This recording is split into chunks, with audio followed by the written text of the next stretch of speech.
Now, moving on, I'm talking about CFG scale. And the easiest way to think about this is think of the higher values of CFG scale as telling Stable Diffusion to more closely follow your prompt, no matter what.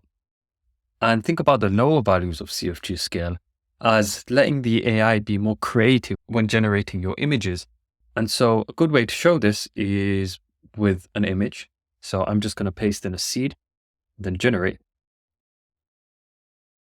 So as you can see here, it's generated an image of a miniature cafe. Now look what happens when I take the CFG scale and bring it to the lower ends. So I'm telling Stable Diffusion to be more creative, but I'm also telling it not to follow my prompt as closely.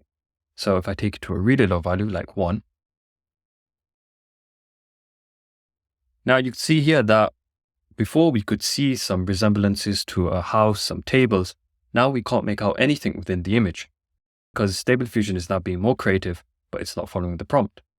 And now if I take this to a higher value, let's say something like 17, you may be wondering why, even though technically it's meant to be following the prompt even more, the image is still not as good.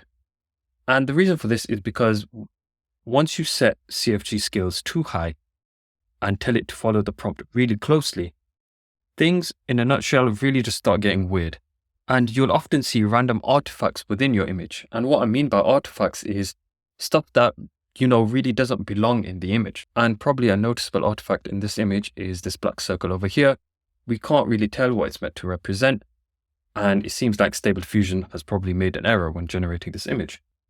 And so for this reason, we never use CFG scales that are too high for fear of artifacts. And we never use CFG scales that are really low in case it just doesn't follow the prompt at all. And so the happy medium that most people use is between the 7 to perhaps 9 mark.